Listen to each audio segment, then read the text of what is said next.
Assalamualaikum warahmatullahi wabarakatuh. Jumpa lagi dengan Gus Luken Sundarto pada channel Bahasa dan Sastra Indonesia. Saudaraku, Bapak Ibu guruku yang saya hormati, rekan-rekan guru seperjuangan yang berbahagia, anak-anak sekalian yang akan melaksanakan penilaian akhir semester pada tahun 2021-2022 yang saya banggakan. Pada kesempatan ini Gus Luken akan menyampaikan kisi-kisi atau hal-hal yang terkait dengan soal tentang ulangan akhir semester ini. Oke, langsung saja pada kelas 9 ini saya sampaikan bahwa materi semester 1 atau semester ganjil di kelas 9 meliputi menulis dan memahami teks pidato, kemudian menulis dan memahami cerita pendek serta beberapa kebahasaan yang perlu kita perdalami. Langsung saja, saudaraku, langsung saja anak-anakku. Yang pertama akan kita ungkap tentang menentukan dan menulis teks pidato. Oke.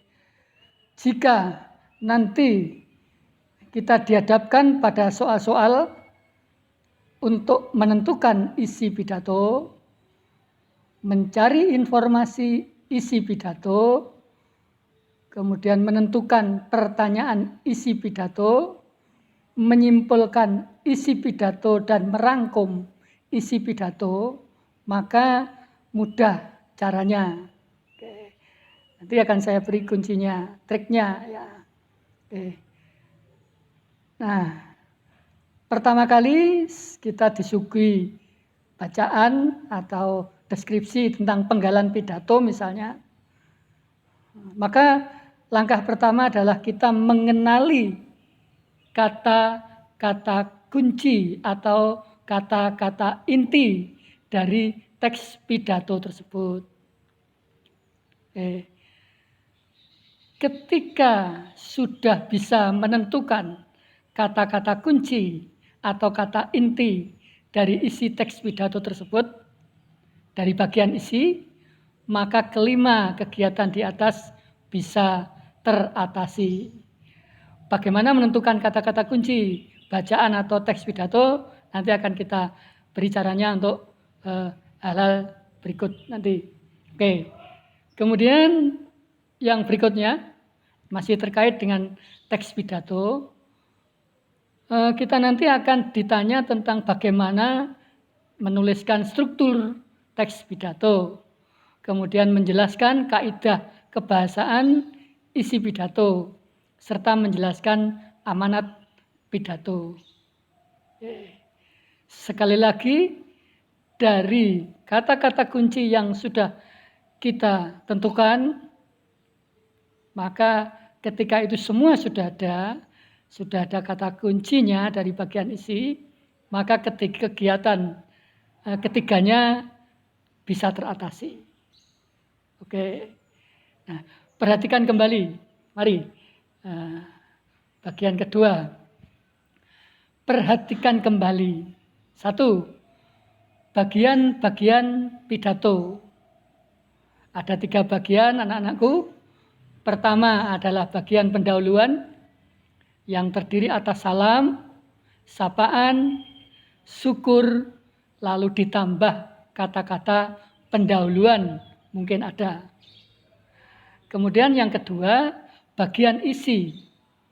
Bagian isi disesuaikan dengan tujuan atau ilustrasi yang ada pada sajian deskripsi teks pidato tersebut. Nah, dari ilustrasi itu kalian tentukan kata kuncinya sehingga nanti untuk menentukan isi kita jelas, pasti bisa. Dan bagian yang ketiga adalah penutup pidato. Penutup berisi simpulan, harapan, permintaan maaf, terima kasih serta diakhiri dengan salam penutup. Ini anak-anakku, jangan sampai lupa 3 bagian teks pidato. Nah, berikutnya anak-anakku, cara menentukan konteks pidato. Oke. Nah, ini ada beberapa tips, beberapa langkah. Ini pertama, cermati ilustrasi. Paling tidak ketika kita membaca ilustrasi atau teks pidato itu, kita bertanya tentang apa pidato itu. Nah, kita coreti kata-kata kunci yang ada di hadapan kita. Jadi ada deskripsi, ada wacananya, lalu kita coreti di kertas itu. Ini sebagai kata kunci. Nah, kemudian langkah yang kedua, cermati kata ganti. Nah, pidato itu disampaikan untuk kalian atau untuk kita. Siapa yang diajak pidato? Kalian atau orang kedua saja atau kita? Orang ke-1 dan kedua. Setelah itu baru langkah ketiga kita ingat mencermati bagian-bagiannya. Untuk pidato ada pembuka, isi, dan penutup. Nah, simpulan, isi, maupun rangkuman pidato hanya ada pada bagian isi. Jadi pembuka dan penutup kita biarkan saja. Nah, sehingga yang kita coreti, yang kita cari kata kuncinya adalah deskripsi, wacana, isi teks pidato tersebut. Oke. Kemudian langkah yang keempat, gunakan kata sapaan hormat dari atas ke bawah. Kemudian dan yang kelima, simpulan pidato berada pada bagian isi, tadi sudah saya sampaikan. Dan yang terakhir, simpulan atau rangkuman isi pidato menggunakan kata kunci yang sama. Oke. Jadi simpulan itu sebenarnya juga rangkuman. Hanya nanti sejauh mana pertanyaan dari si pembuat soal tersebut. Apakah hanya menyimpulkan satu bagian paragraf saja atau mungkin secara keseluruhan merangkum secara keseluruhan. Kalau hanya menyimpulkan satu paragraf saja, pastinya kita coreti kata-kata yang menjadi kunci dari paragraf itu. Lalu kata-kata kunci itu kita gabungkan, jadilah namanya ide pokok atau pikiran utama atau inti dari paragraf itu. Nah, masing-masing paragraf kita perlakukan seperti itu, maka hasilnya kalau kita gabungkan kalimat-kalimat utama atau kalimat-kalimat inti dari masing-masing paragraf, jadilah namanya rangkuman isi pidato. Demikian anak-anakku, coba kalian renungkan kembali yang nomor 3. Oke, selanjutnya yang nomor 4. Contoh persoalan. Oke. Ini kalau ada masalah misalnya. Nah, ketika kita disajikan ilustrasi atau bagian deskripsi sebuah bagian pidato, minimal hati kita bertanya, apa yang dibahas? Misalnya corona, virus 19 lah. Lalu pertanyaan yang kedua, bagaimana hal itu? Nah, bagaimana virus corona itu? Cara penyebarannya, cara menghentikannya, cara mematikannya, misalnya. Nah, ini 2 pertanyaan itu nanti hasilnya adalah sebuah rangkuman dari isi teks pidato. Seandainya teks pidatonya berupa virus corona misalnya. Oke, baik kita lihat, kita cermati ini. Disajikan paparan bagian pidato. Siswa dapat mengisi bagian yang kosong. Nah, ini kalau misalnya nanti oleh si penulis soal ada beberapa paparan, deskripsi, kemudian ada yang dikosongi. Maka cara mengerjakannya, Anda lihat kata kunci yang di atasnya. Lirik juga kata kunci yang ada di bawahnya. Di bawah titik-titik tersebut maksud saya.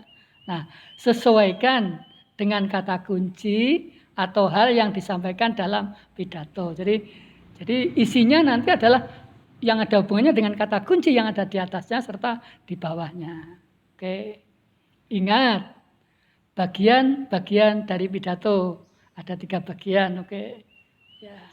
Oke, yang kedua, jika seandainya Anda disajikan paparan bagian pidato, siswa dapat menulis rangkuman pidato. Nah, ini misalnya kalian nanti disajikan teks paparan bagian pidato, begitu, kemudian kalian disuruh merangkum isi pidato. Nah, sekali lagi, cara atau langkah-langkah merangkum isi pidato, kita tentukan dulu kata-kata kuncinya atau kata-kata intinya, hal yang dibahas, untuk siapa. Dari kata-kata kunci atau kata-kata inti, masing-masing paragraf kita munculkan, kita gabungkan. Jadilah ide pokok teks pidato tersebut. Kalau paragrafnya lebih dari 2, ya berarti kita gabungkan ide pokok tiap paragraf tersebut. Masing-masing kita berangkat dari pencarian kata kunci atau kata inti. Oke. Lanjut. Yang kelima, contoh cara membaca sambil mencoreti kata kunci. Lah ini kita contohkan, oke. Nah, oke. A. Marilah kita panjatkan puji syukur kehadirat Tuhan yang Maha Kuasa yang telah memberikan kita kesehatan sehingga dapat bertemu pada hari ini, telah memperingati Hari Pahlawan dengan keadaan sehat walafiat. Kalian masih ingat? Ini adalah bagian pendahuluan. Kalau misalnya ada orang yang mengatakan ini bagian isi, ya memang ini mengarah kepada isi.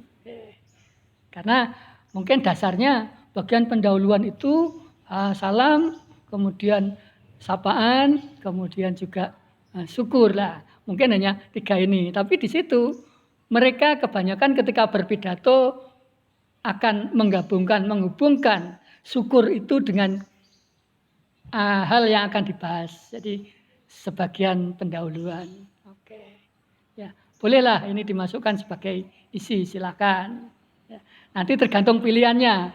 Ya, tergantung pilihannya karena orang pintar sekarang banyak. Ya, orang pintar sekarang banyak. Tergantung pilihannya, sekali lagi. Oke. Kemudian yang B.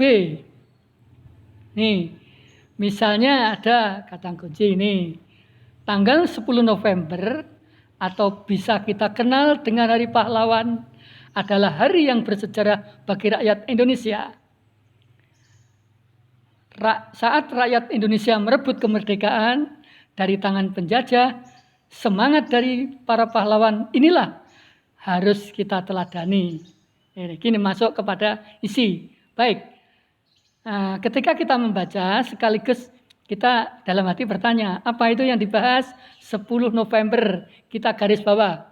Nah, kalau di blog kan karena ini ketikan, tapi kalau di situ sudah ada disediakan ketikan, Anda untuk mencari kata kunci, apa itu 10 November, nah, garis, ding, sebagai kata kunci.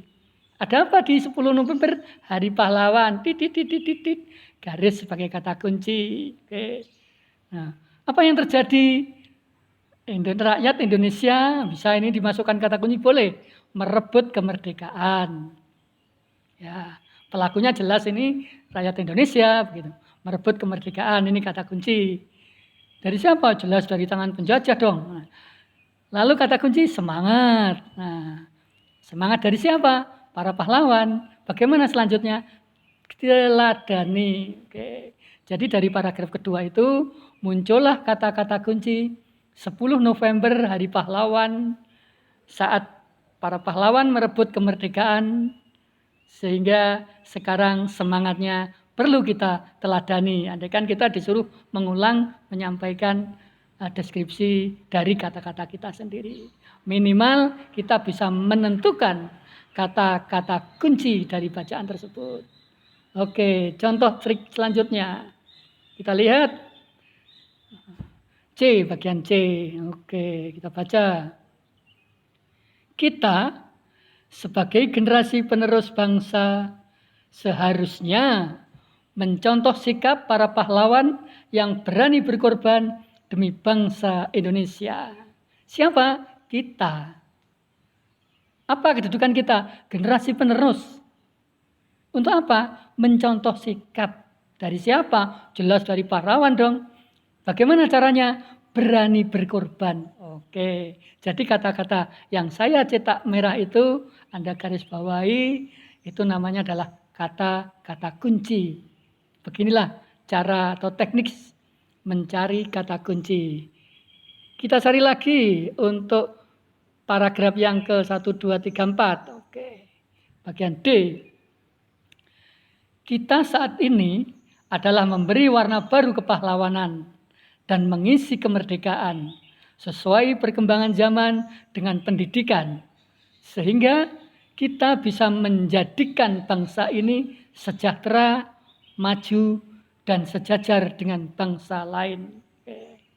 Sementara kita munculkan, kita tetap tadi sudah kita singgung di depan, memberi warna baru, kepahlawanan, mengisi kemerdekaan, agar bangsa ini sejahtera, agar bangsa ini maju, agar bangsa ini sejajar dengan bangsa lain. Oke. Nah, yang terakhir, paragraf terakhir, ini merupakan cita-cita luhur yang wajib kita wujudkan sebagai warga bangsa Indonesia. Kita berharap semoga bangsa kita menjadi bangsa yang produktif dan kreatif, yang berguna bagi Indonesia dan negara, agar terwujud generasi muda Indonesia yang berkualitas dan rela berkorban. Bagaimana cita-cita luhur itu? Ya, semoga kita menjadi bangsa berkualitas dan rela berkorban. Oke, sekali lagi, begitulah cara menyimpulkan. Oke, ini tadi kembali ke atas ya. Cara menentukan isi pidato, mencari informasi isi pidato, menentukan pertanyaan isi pidato, menyimpulkan atau merangkum isi pidato dengan langkah-langkah menentukan kata-kata kunci, mencoreti kata-kata kunci. Setelah terjadi kata kunci sudah kita data, maka kita akan mudah untuk menyampaikan, oh isi pidato itu sesuai dengan kata kuncinya. Oh, simpulan pidato paragraf pertama itu sesuai dengan kata kunci yang telah tercoreti. Oh, rangkuman pidato secara keseluruhan itu sesuai dengan kata-kata kunci yang sudah kita coreti. Paham anak-anak? Mudah-mudahan sangat paham. Terima kasih, mohon maaf dan terima kasih. Wassalamualaikum warahmatullahi wabarakatuh.